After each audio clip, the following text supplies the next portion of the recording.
Doctor plus viewers அனைவருக்கும் வணக்கம். நான் டாக்டர் ராஜகோபாலகிருஷ்ணன், ஸ்ரீ போகர் ஆரைகளிலிருந்து பேசுகிறேன். இன்னைக்கு நம்ம பார்க்க போகிற டாபிக் வந்து பார்த்தீங்கன்னா வேரிகோஸ் வெயின். ஸோ வேரிகோஸ் வெயின்னா நிறைய பேத்துக்கு நம்ம என்ன நினைக்கிறோன்னா கால் வலி, முட்டி வலி, இடுப்பு வலி இதெல்லாம் வரதுனால கால் வலி இருக்குது. இதெல்லாம் வந்து மெயினாக வந்து நமக்கு வந்து ஏதோ கம்ப்ரெஷன் இருக்கும், பெயின் இருக்கும், இந்த தேய்மான் இருக்கும் தான் நினைக்கிறோம். நிறைய பேத்துக்கு இந்த வலி வந்து பார்த்தீங்கன்னா வேரிகோஸ் வெயின் நரம்பில் இருக்கக்கூடிய அடைப்புனாலையும் நிறைய பேத்துக்கு இந்த பெயின் வரும். ஸோ இது எப்படி நம்ம கண்டுபிடிக்கலாம்னு பார்த்தீங்கன்னா, இது பார்க்கறதுக்கு வெளியாவே நல்லாவே தெரியும் நமக்கு. நிறைய பேத்துக்கு இந்த கால் நரம்புகள் வந்து இப்படி சுற்றி சுற்றி இருக்கும். சில பேத்துக்கு கால் நல்லா கருப்பாயிட்டே இருக்கும். இந்த முட்டிக்கு இருக்க கால் வந்து பார்த்தீங்கன்னா என்ன திடீர்னு கருப்பாயிட்டே இருக்கு. சில பேருக்கு நரம்பு சுற்றி சுற்றி இருக்கும். சில பேத்துக்கு அரிப்பு ஏற்படும். காலில் வந்து பார்த்தீங்கன்னா நல்ல இச்சிங், எந்த ஒரு புண்ணும் எந்த ஒரு எக்ஸிமாவோ அந்த மாதிரி இருக்காது. கால் கருப்பாயிட்டு நிறைய பேத்துக்கு இந்த இச்சிங்லாம் ஏற்பட்டே இருக்கும்.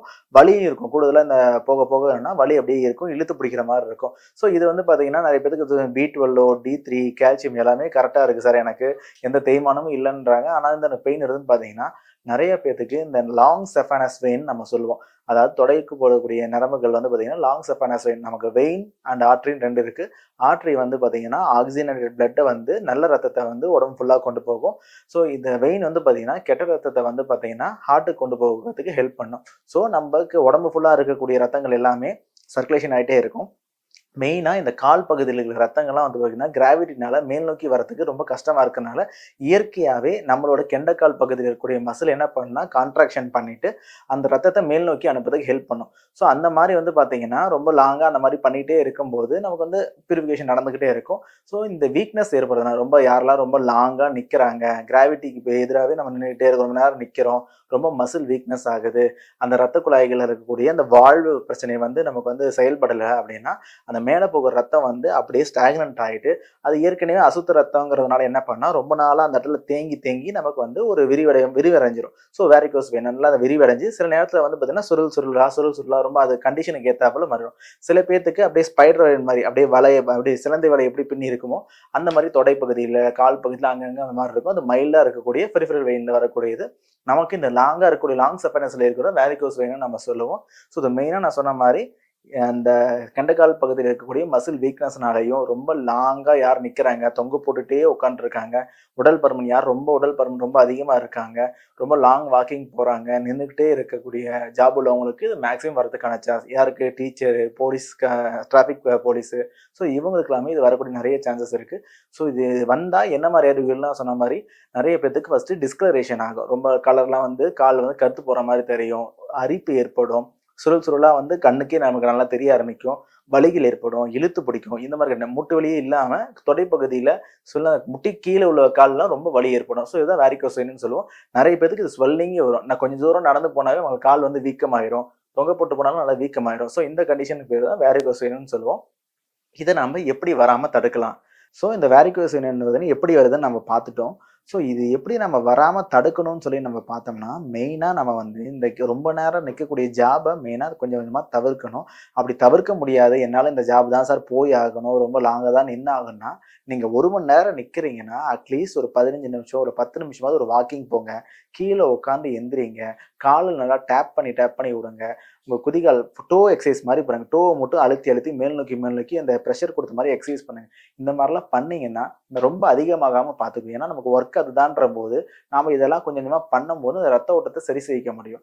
இன்னொன்று, ரெகுலராக வந்து நைட்டு படுக்கும் போதோ இல்லை காலையிலையோ வெறும் தேங்காய் எண்ணெய் இல்லை நல்லெண்ணெய் கூட வீட்டில் இருந்தால் கூட போதும், சூடு பண்ணி மேல் நோக்கி மசாஜ் கொடுங்க. ஸோ காலுக்கு எப்பயுமே வந்து பார்த்தீங்கன்னா கீழேருந்து மேல் நோக்கி அனுப்பணும். மேலேருந்து கீழே அனுப்புனீங்கன்னா ரத்த ஓட்டம் அங்கேயே தங்கிடும் இந்த மாதிரி கண்டிஷனுக்கு. ஸோ கீழேருந்து மேல் நோக்கி அனுப்பி நல்லா ப்ரெஷர் கொடுத்து மேல் நோக்கி அழுத்தும் போது என்ன ஆகுனா நாம் கொடுக்குற அந்த ப்ரெஷர் அந்த மசிலில் பட்டு அந்த வெயினுக்கு அழுத்தம் கொடுத்து மேல் நோக்கி ரத்தத்தை போக வைக்கும். ஸோ இதனால் என்ன ஆகுனா அந்த ரத்த ஓட்டம் நல்லா சரியாகி அந்த டிஸ்கலரேஷன் சேஞ்ச் ஆகும், அந்த வேரிகோஸ் வெயினில் முடிச்சுக்கள் கொஞ்சம் கொஞ்சமாக சரியாகும். ஆரம்ப நிலையில் இருக்கும்போது இதெல்லாம் பண்ணிங்கன்னா நல்லா எக்ஸலண்ட்டாகவே நல்லாவே சரியாகும். சரி, எனக்கு ரொம்ப அதிகமாகிடுச்சு, வேரிகோஸ் அல்சர்லாம் வந்து புண்ணெல்லாம் வந்துருச்சு அப்படின்னு பார்த்தீங்கன்னா மெயினாக நமக்கு வந்து பார்த்தீங்கன்னா உணவுல கிரேப் சீடோட எக்ஸ்ட்ராக்ட் ஆயில் கிடைக்கும். நல்ல நேச்சுரோபதி ஷாப்லையும் கிடைக்கும், உங்களுக்கு ஆன்லைன்லையும் கிடைக்கும். அந்த கிரேப் சீடு எக்ஸ்ட்ராக்ட் ஆயிலை தினமும் காலையிலையும் நைட்டும் சுடு தண்ணியில் 10 சொட்டு விட்டு குடிச்சிட்டு வந்தீங்கன்னாவே இந்த ரத்த நாளங்களை அடைப்பு நல்லாவே சரி பண்ணும், பிளட் சர்க்குலேஷன் நல்லாவே இம்ப்ரூவ் பண்ணும். வெறும் கிரேப் சீடோட எக்ஸ்ட்ராக்ட் ஆயில், அந்த கருப்பு கிரேட் சீடோட எக்ஸ்ட்ராக்ட் ஆயில் ரொம்ப அவ்வளோ அற்புதமாக ஹெல்ப் பண்ணும். நல்லா அந்த ரத்த நாளங்களில் புஷ் பண்ணி இருக்கும். மெயினாக நம்ம எக்ஸசைஸ் நல்லா பண்ணணும், கால் நல்லா மேல் நோக்கி நைட்டு படுக்கும்போது ஒரு தலகாணி வச்சு மேல் நோக்கி வச்சு படுக்கணும். நம்ம புஜங்காசனம், அதாவது கால் மேல் தூக்கி வச்சு ஆசனம் ஒரு 10 நிமிஷம் பண்ணணும். மசாஜ் குடுக்கணும். இந்த கிரேப் சீட் எக்ஸ்ட்ராக்ட் குடுக்கணும். நல்ல நீர் காய்கறி சாப்பிடணும். அதாவது புடலங்கா, பீர்க்கங்கா, சொரக்கா, வெள்ளரிக்கா, வெண்பூசணி. இந்த நீர் காய்கறிகள்லாம் என்ன பண்ணும்னா, பிளட்ட பியூரிஃபை பண்ணும். ஏன்னா, அங்க இருக்கக்கூடிய அசுத்தமான பெட் தான். அழுக்கான பெட் தான் தேங்கி நமக்கு அந்த வேரிகோஸ் வெயின் இந்த கழிவுகள்லாம் நம்ம கொண்டு வந்து தீர்க்கணும் அப்படின்னா, நீர்க்காய் தான் பெஸ்ட் உணவு. அது எப்படி சாப்பிடணும்னா, நெறைய பேர் என்ன பண்ணுவோம், எல்லாம் சேர்த்து பொடலங்கா கூட்டு, பொடலங்கா வந்து நல்லா வேக வச்சு அந்த மாரி சாப்பிடணும். நான் சொல்றேன் லைட்டா வேக வச்சு நீங்க ஒரு பொரியல் மாரி சாப்பிடணும். இல்ல சால்ட் அண்ட் பெப்பர் கூட அந்த எசன்ஸ் அப்படியே சாப்பிடணும். இல்ல வெறும் வயித்திலேயே வெண்பூசணி ஜூஸ், சொரக்கா ஜூஸ் இது 2யுமே சாப்பிட்டீங்கன்னாவே போதும். உங்களோட பிளட் பியூரிஃபிகேஷன் அவ்வளோ நல்லா ஹெல்ப் பண்ணும். லிவர்ல இருக்கக்கூடிய ஃபேட்ட முதல் கொண்டு அத கரைச்சு, நமக்கு அவ்வளோ வந்து ஸ்கின்ன வந்து பாலிஷ் பண்ணும். ஸோ நீர் காய்கறி நெறைய எடுத்துக்கணும். நெறைய பேர் இப்ப எல்லாமே ரூட்ல இருக்கிறது தான் நெறைய எடுத்துக்கிறோம். பொட்டேட்டோ எடுத்துக்கிறோம், கேரட் எடுத்துக்கிறோம், பீட்ரூட் எடுத்துக்கிறோம். ஸோ இது எல்லாமே சுகர் கன்டென்ட் அதிகமா உள்ளது. ஆனா இந்த நீர் காய்கறிகள்லாம் பார்த்தீங்கன்னா, சுகரையும் குறைக்கும், உங்களுக்கு கொலஸ்ட்ராலையும் குறைக்கும், ஸ்கின்னுக்கும் நல்லது கிடைக்கும். அதனால நெறைய நீர் காய்கறி சாப்பிட்டா மட்டும் தான் நம்மளோட அன்றாட லைஃப்ல இருக்கக்கூடிய அந்த கழிவுகளாகட்டும், பாடி மெக்கானிசம் வந்து எல்லாமே பியூரிஃபிகேஷன் ஆகி நமக்கு வந்து நல்ல ஹெல்த்தியா இம்யூன் பூஸ்டர் வந்து கொண்டு கொடுக்கும். ஸோ அதனால நெறைய நீர் காய்கறி சாப்பிடுங்க. இதே ரொம்ப அதிகமாயிடுச்சு சார், எனக்கு ரொம்ப புண்ணு வந்துருச்சு, எனக்கு என்ன சாப்பிட்டாலும் ரொம்ப பெயினாவே இருக்குன்னா, ஆயுர்வேதத்துல நெறைய சிகிச்சை இருக்கு. நான் சொன்ன மாரி இந்த மசாஜ் முறைகள் குடுப்பாங்க. லீச் தெரப்பின்னு சொல்லி உண்டு. அட்டைப்பூச்சிய வந்து அந்த இடத்துல லோக்கலா வச்சு, அந்த பிளட்ட வந்து சக் பண்ணி வெளிய எடுத்து புது பிளட் வர்றதுக்கு ஹெல்ப் பண்ணும். இன்னொன்னு ஆயுர்வேதத்துல சிராவேதனம்னு சொல்லி பண்ணுவாங்க.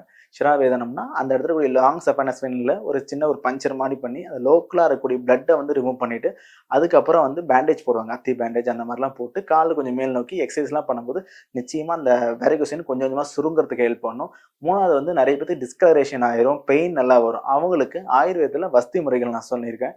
ஸோ அந்த வஸ்தி முறைகள்ல வந்து மஞ்சிஷ்டாதி கஷாய வஸ்தி இந்த மாரிலாம் குடுக்கும்போது என்னன்னா, டிஸ்கலரேஷன் கொஞ்சம் கொஞ்சமா சேஞ்ச் ஆகி பிளட் பியூரிஃபிகேஷன் ஆகும். ஸோ இந்த மாரி ஆயுர்வேதத்துல மசாஜ் முறைகள், அந்த வேரிகோஸ் வெயின் சிராவேதனம் பண்றது, அட்டைப்பூச்சி விடுறது, வஸ்தி முறைகள்லாம் பண்ணும்போது நல்லா கம்ப்ளீட்டா கியூர் ஆகும். ஆனா இத வந்து கொஞ்சம் தொடர்ச்சியா பண்ணணும். வெறும் 21 நாளோ அந்த மாரி கிடையாது. ரொம்ப லாங்கா இருக்கிறவங்களுக்கு கொஞ்ச நாள் இந்த சிகிச்சை வந்து நாள்பட்ட நாளா எடுத்து பண்ணும்போது நல்லா நிச்சயமாவே தீர்வாகும். ஸோ இந்த வேரிகோஸ் வெயின் வராம தடுக்கிறதுக்கு இந்த டிப்ஸ் எல்லாம் ஃபாலோ பண்ணுங்க. வந்தாலும் நான் சொல்லக்கூடிய இந்த கிரேப் சீட் எக்ஸ்ட்ராக்ட் ஆயிலு, அப்புறம் இந்த நீர் காய்கறிகள் இதெல்லாம் சாப்பிடும்போது நல்லாவே உங்களுக்கு வந்து சேஞ்சஸ் கிடைக்கும். மேலும் இந்த மாரி பதிவ பார்க்க டாக்டர் பிளஸ் சேனல சப்ஸ்கிரைப் பண்ணுங்க. நன்றி, வணக்கம்.